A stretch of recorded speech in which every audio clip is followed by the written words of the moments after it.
የፋኖ ኃይሎች በዞኑ ዋና መቀመጫ ዘልቀው በመግባት በፈጸሙት ጥቃት ዋና ካምፑን ተቆጣጥረው ድል መቀዳጀታቸውን አስታውቀዋል። የብልጽግናው ሰራዊት ዋና ማዘዣ በሆነችው ከተማ ሰርገው የገቡት የፋኖ ኃይሎች ካስመዘገቡት ወታደራዊ ድል በተጨማሪ በርካታ መሳሪያዎችና ተተኳሾችን ይዘው መውጣታቸው ተሰምተዋል። ይህ የሆነው በየት ነው? በቀዳሚነት ይደመጣል። በመቀጠልም ጀኔራሉ ከመድረክ ሳይወጡ የፋኖ ኃይሎች መርዶ አሰምተዋቸዋል። የፋኖ ኃይሎች በአንድ በኩል በፈጠሩት ነጻ ቀጠና በርካታ ሰራዊት ሲያስመርቁ፣ ወዲህ ደግሞ ዛሬ በጠዋቱ በአገዛዙ ሰራዊት ላይ በከፈቱት ድንገተኛ ጥቃት በርካታ ከፍተኛ ጉዳት አድርሰው የቡድንና የነፍስ ወከፍ መሳሪያዎች መማረካቸውን ገልጸዋል። አርበኛ ዝናቡ ከግንባር ያስተላለፈው ማስጠንቀቂያ አለ። ጀኔራሉም ክፉኛ ደንግጠዋል ተብሏል። ዝርዝሩን ትሰሙታላችሁ። ቀጠና የሸፈነው ውጊያ መቀስቀሱ ተሰምተዋል። በርካታ ስትራቴጂካዊ ቦታዎች በፋኖ ኃይሎች እጅ ገብተዋል። ዛሬ በማለዳው የተቀሰቀሰውን ውጊያ ተከትሎ ዋና ዋና መንገዶችና የንግድ ተቋማት መዘጋታቸውም ተሰምተዋል። በቅዱስ ላሊበላ ከተማ አቅራቢያም ከትናንት የቀጠለ የከባድ መሳሪያ ድብደባ መፈጸሙ ተሰምተዋል። በቀጠናው በተፈጸመው የከባድ መሳሪያ ድብደባ የደረሰውን ጉዳት በተመለከተ እዙ ለጣቢያችን መረጃ ልኳል። ወዲህ ደግሞ አገዛዙ ገድያቸዋል ያላቸው የፋኖ መሪዎች አለን ብለው መግለጫ ሰጥተዋል። አብራችሁን ስትቆዩ የምትሰሙት ሌላኛው የግንባር መረጃችን ነው። ወደ ምዕራብ ኢትዮጵያ የዘለቀው የሱዳን ጦርነት ወደ አስፈሪ ደረጃ መሸጋገሩ ተሰምተዋል። ወሳኟ ከተማ ሙሉ በሙሉ መዘጋቷ ሲገለጽ፣ በቀጠናው ያሉ ኢትዮጵያውያን ከእንቅስቃሴ ተገድበዋል። በብልጽግናው አጋር የተገደሉት ንጹሐን ጉዳይም ሌላኛው ከስፍራ የወጣ አስደንጋጭ መረጃ ነው። ዝርዝሩ ሰዓቱን ጠብቆ ይደመጣል። ወደ መካከለኛው ምስራቅ በሚወስደን መረጃችን ኢራን በአሜሪካ ላይ የሚሳኤል ጥቃት ፈጽማለች። ለቀናት ጋብ ብሎ የነበረው ጦርነት ዛሬም በድጋሚ አገርሽቷል። ትራምፕና ኔታንያሁም በዋይት ሀውስ ተገናኝተዋል። በዚሁ አዳራሽ የዩክሬኑ ፕሬዝዳንት መገኘታቸው ተሰምተዋል። ሰላም ጤና ይስጥልን። በዓለም ዙሪያ የምትገኙ የጣና ሳተላይት ቴሌቪዥን ተከታታዮች ለሐምሌ 20 ያዘጋጀናቸው ወቅታዊና ያልተሰሙ መረጃዎች ከዚህ ሰዓት ጀምረው ወደ እናንተ ይቀርባሉ። አብራችሁን ቆዩ።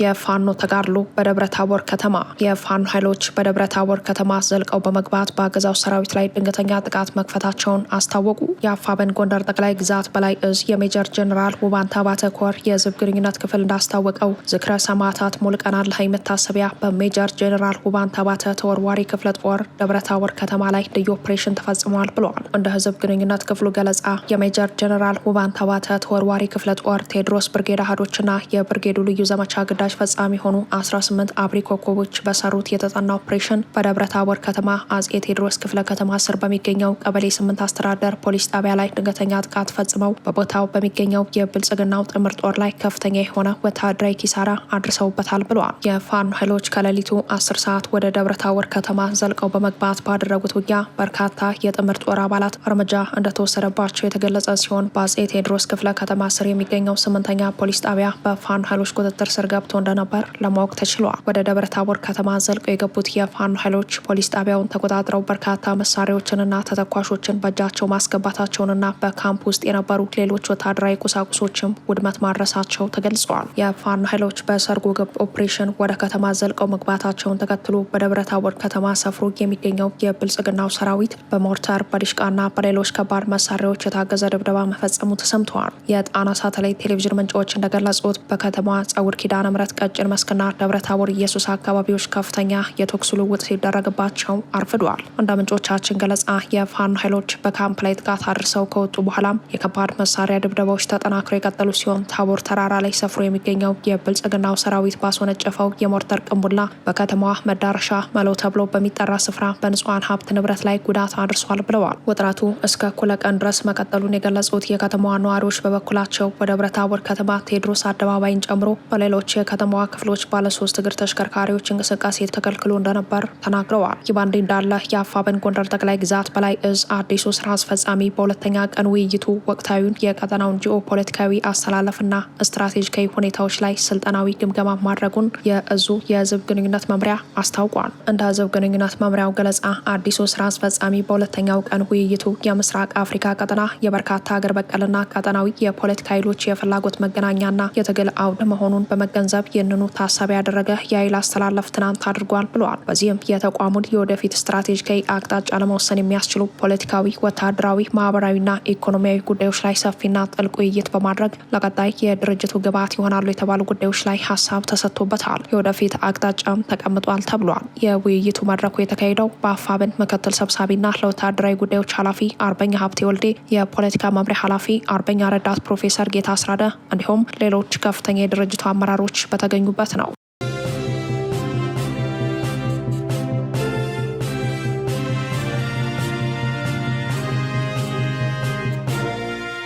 የፋኖ ኃይሎች በጎጃም ጮቄ ተራራ ባደረጉት ተጋድሎ ታላቅ ወታደራዊ ድል መቀዳጀታቸውን አስታወቁ። በጎጃም ጮቄ ተራራ ዙሪያ በፋኖ ኃይሎችና በአገዛዙ ሰራዊት መካከል በተደረገ ውጊያ በርካታ የአገዛዙ ሰራዊት ሞትና ቁስለኛ መሆኑ ተሰምተዋል። የፋኖ ኃይሎች በጮቄ ተራራ ዙሪያ በብልጽግናው ሰራዊት ላይ ድንገተኛ ኦፕሬሽን የፈጸሙት የቀጠናው ኮማንድ ፖስት አመራርና የሰራዊቱ አዛዥ ጄኔራል ብርሃኑ ጥላሁን ደብረ ማርቆስ ከተማ ላይ ህዝብን ሰብስበው ጮቄ ተራራ ላይ ባደረግነው ዘመቻ ፋኖን ወደ ሽፍታነት ቀይረነዋል ባሉበት ቅጽበት ነው። ዛሬ ንጋት ላይ የአፋብን አጼ ቴዎድሮስ እዝ 201ኛ ኮር 74ኛ ክፍለ ጦር የአባይ ሸለቆ ሻለቃ የፋኖ አባላት በአገዛዙ ሰራዊት ላይ የተጠና ድንገተኛ ጥቃት ከፍተው ሰዋዊ፣ ቁሳዊና ወታደራዊ ኪሳራ ማድረሳቸውን የኮሩ ህዝብ ግንኙነት ክፍል አስታውቋል። በአባይ ሸለቆ ቀጠናዎች ተደርጓል በተባለው የዛሬ ማለዳ ውጊያ ዲሽቃ ከነሙሉ ተተኳሹ በፋኖ ኃይሎች እጅ መግባቱም ተሰምተዋል። የፋኖ ኃይሎችን ድንገተኛ ኦፕሬሽን ተከትሎ በአገዛዙ ሰራዊት ላይ ከደረሰው ወታደራዊ ኪሳራ በተጨማሪ ብሬን፣ ስናይፐርና በርካታ የነፍስ ወከፍ መሳሪያዎች ከሌሎች ወታደራዊ ቁሳቁሶች ጋር በፋኖ ተማርኳን የተባለው በቀጠናው ተጠናክሮ በቀጠለው አውደ ውጊያ ከፍተኛ ወታደራዊ ሽንፈት የገጠመው የአገዛዙ ሰራዊት በንጹሃን ላይ የበቀል እርምጃ እየወሰደ መሆኑንም የአፋብን አጼ ቴዎድሮስ እዝ የህዝብ ግንኙነት መምሪያ አስታውቋል። በዚሁ በጎጃም ቀጠና የብልጽግናው ሰራዊት በፈጸመው የከባድ መሳሪያ ድብደባ የበርካታ ንጹሃን አማሮች ህይወት ማለፉን የገለጸው የህዝብ ግንኙነት መምሪያው በርካቶች ደግሞ ለአካል ጉዳት ተዳርገዋል ብለዋል። እንደ ህዝብ ግንኙነት መምሪያው ገለጻ በምስራቅ ጎጃም አነደድ ወረዳ የአገዛዙ ሰራዊት በፈጸመው ተከታታይ የመድፍ ድብደባ ወይዘሮ እቴነሽ ደምል የተባለች ነፍሰ ጡር እናት በጥቃቱ ህይወቷ እንዳለፈ ተረጋግጧል። በአነደድ ወረዳ ጨንደፎ ቀበሌ በንጹሃን መንደሮች ላይ በተፈጸመ የመድፍ ጥቃት ወይዘሮ እቴነሽ ደምል የተባለችው ነፍሰ ጡር እናት ህይወቷን ስታጣ የቤት እንስሳት መገደላቸውና በስፍራው የሚገኙ መኖሪያ መንደሮች ሙሉ በሙሉ መውደማቸውም ተገልጿል። በሜካናይዝድ ታግዞ በንጹሃን ላይ ጥቃት የከፈተው የብልጽግናው ሰራዊት በምስራቅ ጎጃም ረቡዕ ገበያ፣ ሰዴ፣ ሁለት እጁ ነሴ፣ ጎንቻ ሲሶን ነሴና እናርጅናው ጋር ወረዳዎች 35 ጊዜ በተከታታይ የመድፍ ጥቃት በህዝብ መኖሪያ መንደሮች ላይ መፈጸሙን የአፋብን አጼ ቴዎድሮስ እዝ 206ኛ ኮር ህዝብ ግንኙነት ክፍል ለጣና ሳተላይት ቴሌቪዥን ገልጸዋል። በጎጃም በተከፈተው ጠንከር ያለ ማጥቃት አገዛዙ አከርካሪውን ተመቷል የተባለ ሲሆን ትናንት በደብረ ማርቆስ ከተማ ህዝቡን የሰበሰበው ሜጀር ጄኔራል ብርሃኑ ጥላሁን ፋኖን እናጠፋለን በሚል ሲዝቱ እንደነበር ተሰምተዋል። ጄኔራሉ ይህንን ይበል እንጂ የአፋብን አጼ ቴዎድሮስ እዝ ከግንባር ተጋድሎ ጎን ለጎን በርካታ ሰራዊት ማስመረቁንም አስታውቋል። በእዙ የ54ኛ ክፍለ ጦር ለተከታታይ ወራት ያሰለጠናቸውን ምልምል የፋኖ ሰራዊት በትናንትናው ዕለት አስመርቋል። የፋኖ ኃይሎች በፈጠሩት ነጻ ቀጠና ከ600 በላይ የፋኖ ኃይሎችን አሰልጥነው ያስመረቁ ሲሆን በምረቃ ስነ ስርዓቱ የአፋብን ምክትል ወታደራዊ አዛዥ አርበኛ ዝናቡ ልንገረው የእንኳን ደስ አላችሁ መልእክት አስተላልፈዋል። ከሰሞኑ በእዙ የተዋቀረውን አዲስ አመራርና ተመራቂዎችን አስመልክቶ መልእክት ያስተላለፈው አርበኛ ዝናቡ ሰራዊቱ ለቀጣይ ግዳይ ዝግጁ እንዲሆንም ትእዛዝ ሰጥተዋል። አንድነታችን የህልውናችን መሰረት ነው ያለው አርበኛ ዝናቡ ልንገረው ለተመራቂዎቹ ባስተላለፈው መልእክት ለበርካታ ወራት በየቀኑ በነበረው ጠንካራ አካላዊ፣ ስነ ልቦናዊና ታክቲካዊ ስልጠና ውስጥ አልፋችኋል። ፈተናዎችን ታግሳችሁ ብርዱንና ሀሩሩን ችላችሁ ድካምን አሸንፋችሁ ዛሬ በዚህ የቆማችሁበት ደረጃ ላይ መድረሳችሁ የጽናታችሁና ለድርጅታችን ያላችሁ ታማኝነት ማረጋገጫ ነው። ዛሬ የምታደርጉት ይህ የምረቃ ስነ ስርዓት የስልጠና ማብቂያ ብቻ ሳይሆን የተጣለባችሁን ታላቅ ኃላፊነት የመረከቢያችሁ መነሻ ነውና ወደ ግዳጅ ስትሰማሩ ወታደራዊ ጥንካሬንና ወንድማማችነትን በልባችሁ አጥብቃችሁ እንድትይዙ አሳስባለሁ ብለዋል። አርበኛ ዝናቡ አክሎም የማንኛውም ጠንካራ ተቋም ህዝባዊ ትግልና ዓላማ አሸናፊነት የሚወሰነው በአባላቱ ወጥ የሆነ አንድነት፣ እውነተኛ ወንድማማችነትና በወል ዓላማው ላይ ባለው ቁርጠኝነት ላይ ነው። በአሁኑ ወቅት በአደረጃጀታችን ውስጥ መጠራጠርን፣ ክፍፍልንና የውስጥ ልዩነትን ለመፍጠር የሚደረጉ ጥረቶች ተቋሙን ከማዳከም ባለፈ ለቆምንለት ታላቅ ዓላማ ትልቅ እንቅፋት ናቸው። ስለሆነም ይህንን አፍራሽ መንገድ የምትከተሉ አካላት ከዚህ ድርጊታችሁ ተቆጠቡ ሲል አስጠንቅቋል።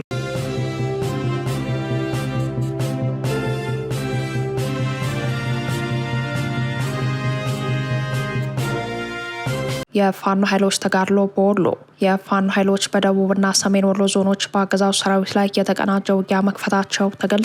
የጣና ሳተላይት ቴሌቪዥን የግንባር መረጃዎች እንደገለጹት የፋኖ ኃይሎች በደቡብ ወሎ በአምባሰል ውጫሌና አካባቢው ከባድ ውጊያ መክፈታቸውን ተከትሎ ወታደራዊ ውጥረት መንገሱ ተሰምተዋል። በደቡብ ወሎ ዞን አምባሰል ወረዳ ውጫሌ፣ ሮቢትና ጂሳ ባሊማ በተባሉ አካባቢዎች ዛሬ ከጠዋት ጀምሮ ውጊያ መቀስቀሱን ተከትሎ በከባድ መሳሪያ የታገዙ የተኩስ ድምጾች በመሰማታቸው የትራንስፖርትና ሌሎች ማህበራዊ እንቅስቃሴዎች መስተጓጎላቸው ተሰምተዋል። እንደ ምንጮቻችን ገለጻ የፋኖ ኃይሎች የከፈቱትን ውጊያ ተከትሎ ከውጫሌ ወደ ሮቢት እንዲሁም ከሮቢት ወደ ጂሳ ባሊማ የሚወስዱ መንገዶች ሙሉ በሙሉ የተዘጉ ሲሆን ሌሎች እንቅስቃሴዎችም ቆመዋል ተብሏል። በውጫሌ አቅራቢያ በሜካናይዝድ የታገዘ ውጊያ እየተደረገ ነው ያሉት የአካባቢው ነዋሪዎች በበኩላቸው በከተማዋም ከፍተኛ ውጥረት ነግሷል። ከማለዳ ጀምሮ ባንኮች ተዘግተዋል። በከተማዋ ውስጥ የንግድና የሰዎች እንቅስቃሴ ሙሉ በሙሉ ተቋርጧል ሲሉ ተናግረዋል። በሌላ አቅጣጫ በአምባሰል ተራሮችና አካባቢው በወታደራዊ ግዳጅ ላይ የነበረው የብልጽግናው ሰራዊት አካባቢውን ለቆ መውጣቱን ተከትሎ ከውጫሌ ከተማ እስከ ሮዮ ገበያ፣ ሮቢትና ጂሳ ባሊማ ባሉት ዋና ዋና መስመሮች የሚገኙ ቦታዎችን የፋኖ ኃይሎች ሙሉ በሙሉ መቆጣጠራቸው ተገልጿል። በዚሁ በአምባሰል ተራሮች ቀጠና ማርዬና ወደ ኩታበር በሚወስዱ ዋና ዋና መንገዶች ከፍተኛ ወታደራዊ ውጥረት ነግሷል ተብሏል። ምንጮቻችን ለጣና ሳተላይት ቴሌቪዥን እንደገለጹት ከአምባሰል ሰንሰለታማ ተራሮች በስተ ምስራቅ አቅጣጫ በምትገኘው ከደላንታ ወደ ደሴ በሚወስደው መንገድ ተለያየን በተባለው ስፍራ ትናንት ምሽት ጀምሮ በሞርተርና በዙ 23 ከባድ መሳሪያዎች ድብደባ ሲካሄድ ማደሩን አረጋግጠዋል። በአምባሰልና በአቡነ ዮሴፍ ተራሮች እንዲሁም በምዕራብ ወሎ የተለያዩ አካባቢዎች ለሳምንታት የዘለቀውን ዘመቻ ተከትሎ በአሁኑ ወቅት የፋኖ ኃይሎች ወደ መልሶ ማጥቃት ተሸጋግረው በርካታ ወታደራዊ ግዢ ስፍራዎችን መልሰው እየተቆጣጠሩ መሆናቸውም ተገልጸዋል። በዚሁ በወሎ ቀጠና በቅዱስ ላሊበላና አካባቢው በከባድ መሳሪያ የታገዙ ውጊያዎች መቀጠላቸው ሲገለጽ የብልጽግናው ሰራዊት ባስወነጨፋቸው የመድፍ ቅንቡላዎች ንጹሐን የአካባቢው ነዋሪዎች ክፉኛ መጎዳታቸውን የአፋብን አጼ ምኒልክ ዕዝ ሚዲያና ኮሚኒኬሽን መምሪያ ለጣና ሳተላይት ቴሌቪዥን ገልጸዋል። እንደ ሚዲያና ኮሚኒኬሽን መምሪያው ገለጻ የብልጽግናው ሰራዊት ከላሊበላ ከተማ የተኮሰው መድፍ በኩል መስክ ደብረ ፀሐይ ከተማ በሚገኙ ንጹሐን ላይ ጉዳት አድርሷል፣ ከፍተኛ ግምት ያለው ንብረትም ወድሟል ብለዋል። የብልጽግናው ሰራዊት ትናንት ሐምሌ 21 2018 ከላሊበላ ከተማ 3 መድፎችን አከታትሎ በመተኮስ በኩል መስክ ደብረ ፀሐይ ከተማ ንጹሐን ላይ ጉዳት ማድረሱ የተገለጸ ሲሆን ዛሬም በቅዱስ ላሊበላ ከተማ አቅራቢያ ገነተ ማርያምና ግራኛ አምባ በሚባሉ ስፍራዎች የከባድ መሳሪያ ድብደባው ተጠናክሮ መቀጠሉን ከስፍራው የደረሱን መረጃዎች ያመላክታሉ። የአገዛዙ ሰራዊት ትናንት አመሻሽ በዘፈቀደ በተኮሰው መድፍ 2 ህጻናትና አንዲት ታዳጊ ወጣት በከፍተኛ ሁኔታ መቁሰላቸው ተረጋግጧል።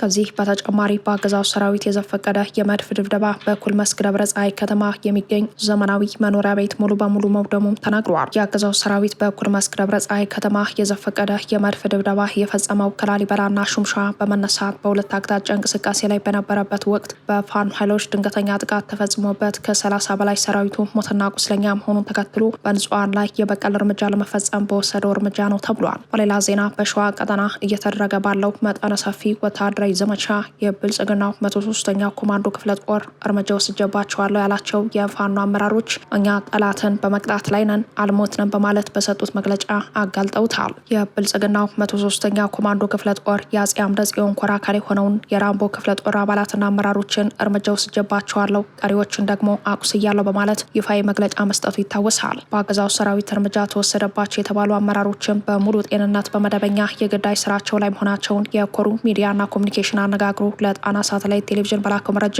አረጋግጧል። ፋኖ ጎሹ እንግዲህ ሰሞኑን ባለው የውጊያ ስምሪት ጠላት ፋኖ ጎሹን ገድያለሁ እያለ ይገኛል። አንተ ግን በመደበኛ ስራ ላይ ትገኛለህ። በዚህ ጉዳይ ያንተ ምላሽ ምንድነው? እሺ ድሉ ስለተሰጠኝ አመሰግናለሁ። ምናልባት ሰሞኑን ባደረግነው ትግል ጠላት ፋኖ ጎሹን ሻለቃ ምክትል እያለ ያለ ስራ ኃላፊነቴ ፋኖ ጎሹን ገድሌዋለሁ እያለ ብዙ ሚዲያ ላይ ሚዲያዎችን እያጫጫኸ ነው። እኔ ደግሞ በህይወት አለው። ጠላት እኔ ላይ ምንም አይነት እርምጃ አልወሰደም። እኛ እንደ ራምቦ ክፍለ ጦር አይደለም የተሰዋ ቁስለኛም የለንም። ጠላትን ከባድ ኪሳራ ስላደረስንበት በውሸት ብዙ ፕሮፓጋንዳዎችን እየነዛ ነው። በህይወት እንዳለሁ ማስተላለፍ ነው ፈልገው። የሥራ ኃላፊ ምክትል ሳይሆን የራምቦ ክፍለ ጦር ምክትል ዘመቻ መሪ ነኝ። በህይወት አለሁ ነው የምለው። ጠላት ያው ሽንፈቱን ላለማመን ብዙ ፕሮፓጋንዳዎችን እያስተላለፈ ነው። በህይወት እንዳለን የራምቦ ክፍለ ጦር ኮሚቴ ሙሉ ሁላችንም የጎደለብንም የለም። ከአባል እስከ አመራር ሙሉ እንዳለ ነው መልእክት ማስተላለፍ የምፈልገው። አመሰግናለሁ። የኮሩ ሚዲያና ኮሚኒኬሽን ባስተላለፈው መልእክትም በአመሻሽ እድሜው ላይ የሚገኘው የጦር ወንጀለኛው የብልጽግናው አገዛዝ በአውደ ውጊያ የራቀውን ድል በፕሮፓጋንዳ ለማሳካት ቀን ከሌት እየሰራ መሆኑን መላው የፋኖ ሰራዊታችንና የትግላችን ደጋፊ የሆነው ህዝባችን እውነቱን ተረድቶ ከመሰል አሳሳች መረጃዎች ራሱን እንዲቆጥብ ሲል አሳስበዋል።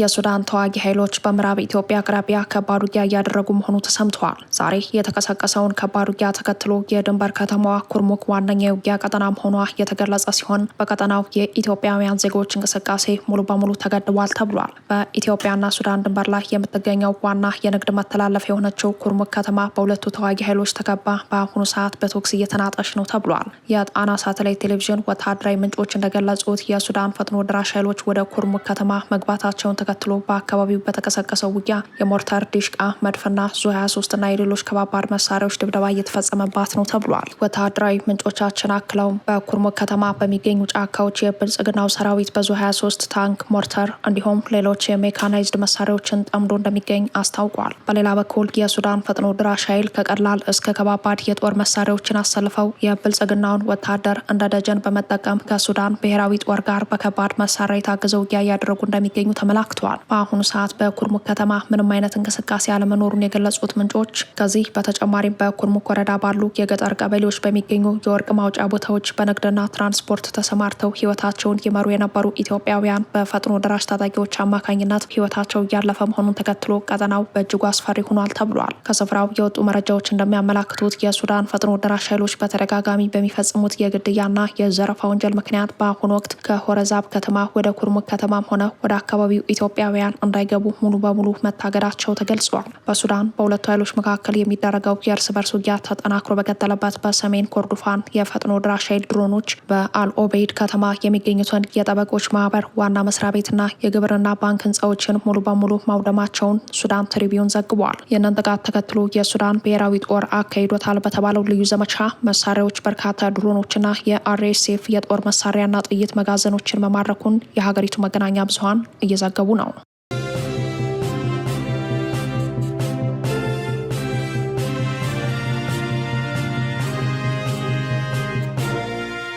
ዋሽንግተን ለቴሄራን የእፎይታ ጊዜ ሰጥቻለሁ ባለች በሶስተኛው ቀን ኢራን አሜሪካ ላይ ድንገተኛ ጥቃት መፈጸሟ ተሰማ። የሁለቱ ሀገራት ጦርነትም ዳግም ተቀስቅሷል ተብሏል። በሁለቱ ሀገራት መካከል ዛሬ በአዲስ የተቀሰቀሰው ውጊያ አሜሪካ ለ13 ተከታታይ ቀናት ጥቃቶችን ከፈጸመች በኋላ ለዲፕሎማሲ ቅድሚያ ሰጥቻለሁ ማለቷን ተከትሎ መጠነኛ መረጋጋት በታየ ማግስት ነው። ቴሄራን በአሜሪካ ኃይሎች ላይ በፈጸመችው ድንገተኛ ጥቃት ውጊያው ዳግም ተቀስቅሷል። ኢራን በመካከለኛው ምስራቅ በሚገኙ የአሜሪካ ወታደሮች ላይ ድንገተኛ የባላስቲክ ሚሳኤል ጥቃት መክፈቷን ነው የአሜሪካ ጦር ቃል አቀባይ ያስታወቀው። ጥቃቱ ዛሬ ሌሊት መፈጸሙ የተገለጸ ሲሆን ሁሉንም ሚሳኤሎች ውጤታማ በሆነ መልኩ አክሽፈናል ሲል የአሜሪካ ማዕከላዊ እዝ በሰጠው መግለጫ አስታውቋል። እዙ ጥቃቱ የተፈጸመበትን አካባቢ በግልጽ ያልተናገረ ቢሆንም የኢራን ድርጊት በሁለቱ ሀገራት መካከል ለ3 ቀን ተቋርጦ የነበረውን ውጊያ ዳግም እንዲያገረሽ ሊያደርገው ችሏል ተብሏል። የአሜሪካ ጦርና የሳውዲ አረቢያ ኃይሎች በበኩላቸው በኢራን የሚደገፉ አሸባሪዎች ባሏቸው በኢራቅ በሚገኙ ታጣቂዎች ላይ ጥቃት መፈጸማቸውም ተነግሯል። የአሜሪካ ጦርና ሳውዲ አረቢያ በምስራቃዊ ኢራቅ ያሉ በርካታ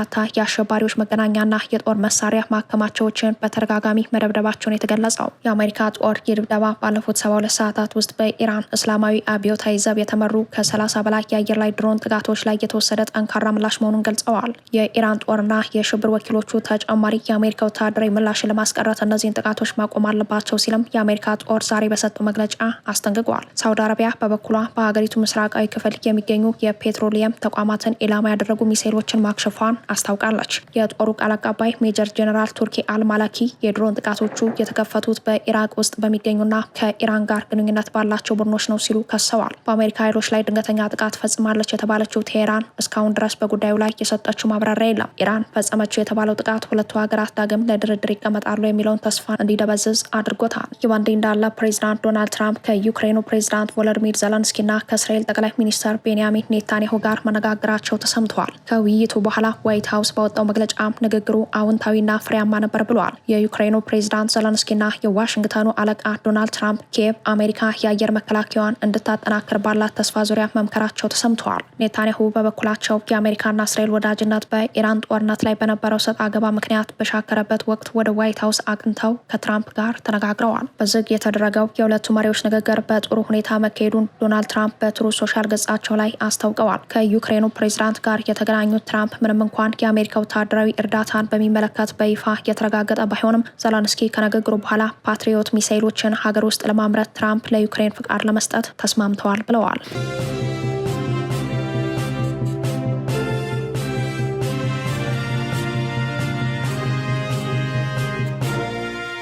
ከጣና ሳተላይት ቴሌቪዥን የዛሬ ዜናችን በዚያ በቃን። ሰብስክራይብ፣ ላይክ፣ ሼር በማድረግ የቻናላችን ቤተሰብ ይሁኑ። አብራችሁን ስለነበራችሁ እናመሰግናለን። ጤና ይስጥልን።